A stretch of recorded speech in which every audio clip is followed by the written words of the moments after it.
Bonjour à toutes et à tous et bienvenue dans ce nouvel épisode de WWE News.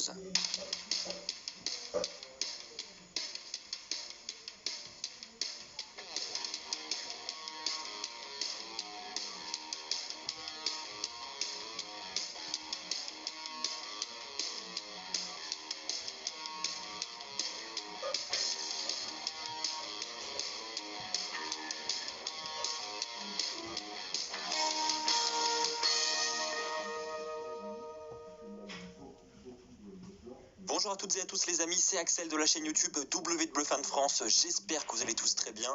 On se retrouve pour un nouvel épisode de WWE News, oui parce que après le Royal Rumble, il y a toujours de grosses retombées. Et là on a des grosses infos qui viennent de tomber, notamment sur le contrat de plusieurs superstars. On va également revenir sur l'affaire Lars Sullivan, je vous ai dit hier qu'il aurait été renvoyé par la WWE. Eh bien la situation s'est confirmée depuis et j'ai des détails à vous donner. On va également parler de Jey Uso qui n'est pas apparu durant le Royal Rumble, on va voir pourquoi. C'est parti, on commence dès maintenant avec la première news. Commençons tout d'abord avec deux superstars qui auraient prolongé leur contrat avec la WWE. Il s'agit de deux grosses superstars du roster principal. Premièrement, Rey Mysterio. Vous le savez, Rey Mysterio, on en parlait depuis maintenant plusieurs mois. Il devait se diriger dans un programme face à Dominic pour faire un petit peu un passage de flambeau et donc on devait arriver à la fin de sa carrière. Et bien sachez qu'on apprend aujourd'hui que Rey Mysterio a prolongé son contrat avec la WWE. Alors je n'ai pas de détails à vous donner sur la durée, etc. Mais visiblement, on n'assisterait pas à la fin de la carrière de Rey Mysterio tout de suite. Certainement que Rey Mysterio attend le retour des fans pour mettre en place cette storyline autour de Dominic et de lui-même pour avoir un départ un petit peu plus marquant. Je pense qu'un départ en retraite dans le Thunderdome sans public où on n'a que des écrans avec des gens en virtuel, c'est vraiment dommage. Je pense qu'on a tous un petit goût amer du départ en retraite de l'Undertaker. On aurait tous aimé que ce départ se fasse devant une foule bondée dans une arène. Mais malheureusement ce n'a pas été le cas, donc je pense que Rey Mysterio essaye de prolonger son contrat jusqu'à ce que la situation sanitaire s'améliore pour pouvoir mettre un terme à sa carrière, parce que comme je vous l'ai dit juste avant, on en parle depuis maintenant de nombreux mois, Rey Mysterio voudrait passer le flambeau à son fils, donc je pense qu'il attend que ça. On enchaîne avec une autre superstar du roster principal, avec Riddle qui lui aussi aurait signé un nouveau contrat avec la WWE, et je dis bien un nouveau contrat. Il est dit qu'il n'a pas prolongé l'ancien contrat, il s'agirait d'un nouveau contrat, donc avec probablement de nouvelles clauses dont on ne connaît pas encore les détails. La seule chose que l'on sait, c'est que Riddle a signé un nouveau contrat avec la WWE qui devrait le mener jusqu'à fin 2023. Donc autant vous dire que pour tous les fans de Matt Riddle, c'est une excellente nouvelle. On devrait avoir Riddle encore pendant plusieurs années à la WWE. Et puis avec sa grosse performance dans le Rumble match de cette année, je pense qu'on peut espérer avoir de beaux programmes du côté de la WWE grâce à Riddle. Les amis, n'hésitez pas à me partager votre avis dans l'espace commentaire sur ces nouvelles signatures de contrat. Est-ce qu'elles vous réjouissent ou non? Allez-y dans l'espace commentaire, c'est fait pour ça. Eh bien écoutez les amis, on parle signature de contrat, on va continuer dans cette direction et on va parler de Carlito avec une information qui nous vient tout droit du PW Insider. J'en ai parlé durant ma review du Royal Rumble, c'est vrai qu'on se demandait tous si c'était une apparition d'un soir pour Carlito ou si c'était un retour à la WWE.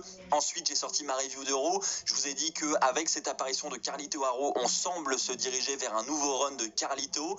Et bien visiblement non, on apprend aujourd'hui via le PW Insider que Carlito n'aurait toujours pas signé de contrat avec la WWE. Donc là on est un petit peu déçus, mais attendez, réjouissez-vous puisque ça ne devrait pas tarder. Effectivement le PW Insider nous informe qu'il devrait très bientôt être de retour à la WWE et devrait potentiellement signer un nouveau contrat avec la WWE. Donc vous l'aurez compris, ça ne saurait tarder. On va voir évidemment si dans les jours, les semaines qui arrivent, ça se confirme. Évidemment, dès que j'ai des infos sur la situation, je vous en parlerai dans un épisode de WWE News. Mais en tout cas, Carlito devrait bel et bien revenir prochainement. Alors ne soyez pas étonnés s'il n'est pas à Raw la semaine prochaine par exemple. Mais en tout cas, son retour serait programmé. Et d'ailleurs, Carlito aurait reçu beaucoup de compliments le soir du Royal Rumble, notamment pour sa performance et pour sa forme physique. Car on le rappelle quand même, Carlito a 41 ans et pour son âge, il a quand même une forme de dingue et il est toujours aussi talentueux. Les amis, parlons maintenant de Lars Sullivan. Je vous informais hier de son départ de la WWE, il aurait été licencié. Et bien aujourd'hui, on a la confirmation de ce licenciement par Lars Sullivan lui-même. La WWE n'a toujours pas officialisé la situation, mais Fightful a réussi à contacter Lars Sullivan et a donc posé des questions à Lars Sullivan sur la situation.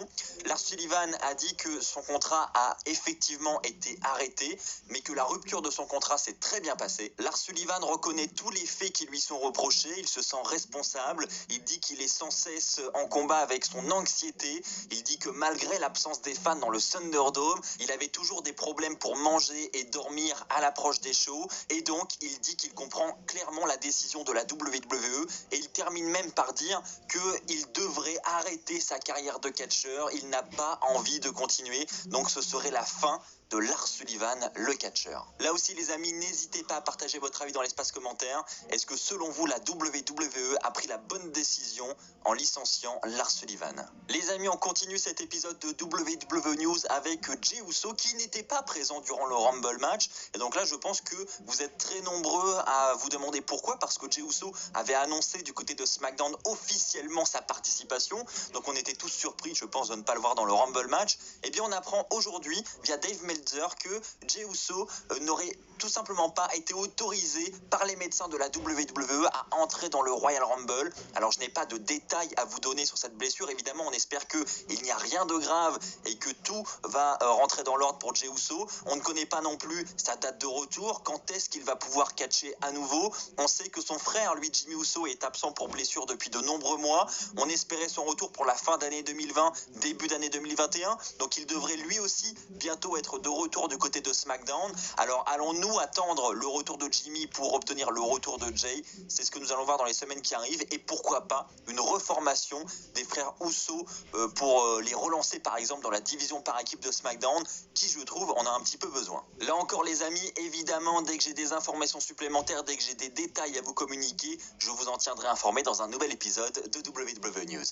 Et enfin les amis, pour terminer cet épisode de WWE News, je vais parler d'une information qui concerne Bad Bunny. C'est le PW Insider encore une fois qui nous rapporte cette info. Il est dit que Bad Bunny serait tout simplement en train de se préparer pour catcher à la WWE. Il devrait avoir un programme avec The Miz et John Morrison dans les prochaines semaines, et il est même dit que Bad Bunny pourrait prochainement avoir un match du côté de WrestleMania 37. Alors est-ce que tout cela va se confirmer? On semble réellement prendre la direction d'un futur match de Bad Bunny. Maintenant, est-ce que ce match aura lieu sur la plus grande scène du monde, WrestleMania?